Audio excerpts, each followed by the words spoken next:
Toxic. She call me toxic. Yeah, I bet. She call me toxic. So cliche, Swear I am not shit. but I'm not though. She call me toxic cause I won't simp out. Never get phased or react to a big mouth. She call me toxic. She call me toxic. She call me toxic. Oh wow. But let's pivot to a more serious topic. Rest easy to Gilly the Kid's son. The young man R.I.P. was gunned down yesterday. As we're recording this, he was gunned down yesterday evening in Philadelphia. I feel bad for Gilly because Gilly was in the streets. Gilly was that kind of guy. But one thing that man always was, he was a family man. And as his fame has started to rise, he's done a lot, like as far as like charity work for the city of Philadelphia. He's one of those where you say put your money where your mouth is. You're talking about this, but why are you not doing this? He's outreaching to the youth. He's opened small businesses in Philadelphia, hired people. He's been out there. He actually on the 29th, he's holding a music festival for the city of Philadelphia. And what pisses me off is that, when we were coming up, there was a code of honor in the streets. Mhm. If you were related to somebody of prominence, before something would happen to you, there would be a lot of measures or parameters that would happen. Mhm. Nowadays, you got dudes shooting grandmothers, shooting kids, infants, They and don't it's care. like, it's demoralizing when you see someone who gives back so much to their community and that same community takes the life of this child. Mhm. You know what I'm saying? So to me, I look at it as that makes me not ever want to give back. You know what I'm saying? Like that makes me want to keep growing, keep getting my money up and just move away. But see, the right is where you have to choose to not let evil win. I understand exactly how you feel. Why would you continue to help a community flourish that is taken away from your own blood? I understand it perfectly when a man decides to go against that community. But at the same time, if you really want it, if it's really in your heart to do better for that community, that's when you look to, as an example, the teachings of Buddha. You look to the teachings of Christianity, not necessarily embody what Buddhism and Christianity is, but you look to certain parts of what those religions speak for. They constantly say in so many ways of words, turn the other cheek for the better good. If you feel that you can truly do better for the good of that community, those seeds that you plant will sprout. It may hurt. Matter of fact, it's not may hurt. It's going to hurt. It's going to cause you to feel as if you yourself are doing wrong. But once it takes one child to stand up and say, that man helped me to be who I am today. And all of that will be gone. It will go away. It will make you have a feeling of happiness and joy that cannot be recreated by anything else. If you truly want it, it will be within you. I salute Gully the Kid for doing what he do. I hope that he finds a way to continue to do positive things in that, because it's obviously needed. If that's the way they're going to go with things, it's obviously needed that they need a positive influence, somebody to show them like there is a way out, there's a way to do better, be better. They need that. And hopefully he will be able to team up with some of his celebrity friends and make it even bigger than it is now. And everything can be better. And it could possibly even be the start of the next great Black community, which is needed in America as always, because we do not do what we're supposed to do as a community, and hopefully he will initiate a new wave of positive Black communities. We do need that. And I hope that, in hopes that he sees this and he does take that step toward positivity. Of course, the condolences towards your son are immense and heavy. It was a terrible act, and whoever in that community did do that action. But hopefully, once the grieving is lessened, because it's never truly over. It's never truly over, but once it has been lessened, hopefully he can get back to doing what is right for the community and be that influence, because they obviously need it.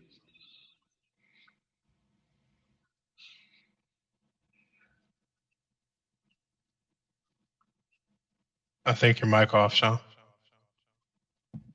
Oh, my bad. I was saying thank you, Pastor. Ooh. Deep in Yeah, front. Not me. nah, man, you be surprised. You get a call, and you think you got a choice. Sometimes you serve that role for people. It's crazy how things work out. I woke up early this morning. Um, well, I typically don't sleep, but I woke up like super early, and I made a Facebook post about it actually.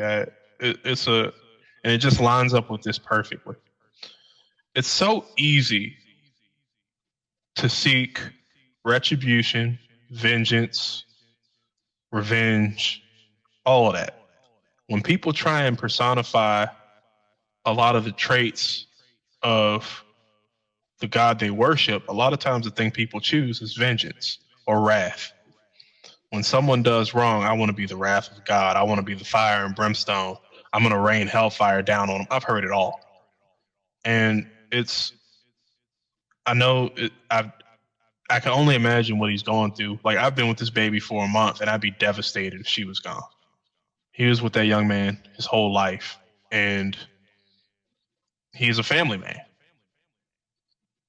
It's going to be really hard to do this, but he's going to have to demonstrate the patience, the love, the kindness, the perseverance of whoever he serves. He's going to have to be that personification. That being said, I think that city going to get turned inside out. And I don't think it's going to be because of him. I think somebody is going to understand what he's going through, whether it be somebody who lost a cousin, brother, sister, mother, father, and they're going to hear whispers about who did what, and they're going to get what's coming to them. Now, that being said, hopefully the law or the Lord or whoever it is that need to get to him, because I don't have the answers for that. But for a father that showed up, like willingly showed up to lose his son because somebody else decided it was time for him to go, that's fucked up. Like, it's not going to be easy for him, especially as a man who loved his son and people got all kinds of shit to say about him already. How do you show that resilience or demonstrate to the community that took the thing that meant the most to you that you still love it? And I'll tell you, I left. Like, I left. My whole family is out in Williamsburg, Virginia. I love them. I left. Like, I accepted that for me to help in the long term, I need to leave for the short term. And I think maybe that's what Philly need. Philly need to turn itself inside out. I don't know. I ain't got the answers. But I feel for him and his family, and hopefully he gets through it without having to put somebody in a box. Yeah, it's definitely tough. And that was powerful what you said. You had to leave for the long term so, you can help. And I think that if we're going to be real about it, Black America is not, it really is not where it needs to be. And there's a lot of, I don't want to use the word toxic because everyone uses that, but it's a lot of detrimental things that are glorified in Black America. And I believe that in order to make a change, you have to disassociate yourself with a lot of that shit, with a lot of these communities. And I think it's going to come to where we're going to have to get a group of like minded people together and just focus on that and not trying to bring everyone along. Because those who want Mhm. better will seek out to do better. And when those who seek out to do better, reach, that's when you reach back and you pull them forward. Because at this point in time, like it's just crazy. Like that man, he's from that city, he's been in that city 4 decades, and he puts his time, his effort, his money into that city. And for this to happen, it's crazy. I know it gotta be demoralizing for him. You know what I'm saying? Like, unfortunately, I've lost two close friends. So I've seen what losing a child has done to parents. And I don't wish that on anybody, man. Wow. That right there, that is a different type of hurt. That's a different type of loss. Like, so I definitely think that he needs to disassociate himself with a lot of things. And it's Mhm. crazy because his cousin Wallow did 25 years. So he talks on their podcast to a lot of these like younger artists and younger rappers and things like that. And even when they go out and speak to the youth, he's telling them from a standpoint of don't be me. I was out Mhm. there, I was a knucklehead. I did 25 years. I wasted 25 years of my life away. You know what I'm saying? And it just so happened that his cousin was someone with a little bit of fame, and they were able to come together and create something, to make it to where he can live a good life, because that's an anomaly. Most guys who come home from felonies, they're not able to live good lives. Most places won't even let you rent an apartment with a felony. There's jobs that won't hire you. So he's telling these kids like, look, don't be me. And I don't like when it's the positive ones that suffer the most. And Mhm. that's where I look at it like, come on, man. Like, how are we gonna do better if we're taking out the ones that are trying to do better? If you're gonna take Every out time. if you're gonna take out somebody, take out the menaces to the community. Like don't go for the ones that's investing in the community and you know getting people jobs and giving They back. the ones that get made jealous of. That's why. And that every time, man. and Every time. and it's like you even the situation with Nipsey, even though that was gang related, the dude was jealous. That's why he Hmm. had that much vitriol. And it's He was like his friend, and it's supposedly. like now he wasn't his friend. They just both were in the same gang, but they disowned dude because he allegedly snitched. So when he came Mm. around, gang culture in LA is way Yeah. different from how it is here. You can't even be around. Like, ain't no did you or did you not? Like, unless you got the paperwork showing you did not, like 100%, you can't even be around. So when he told dude, like, yo, I don't want you around, that's when dude spun the block and came back and did what he did. So, you know what I'm saying? And like I said, but because it came from Nipsey, is why he did what he did, the way he did it.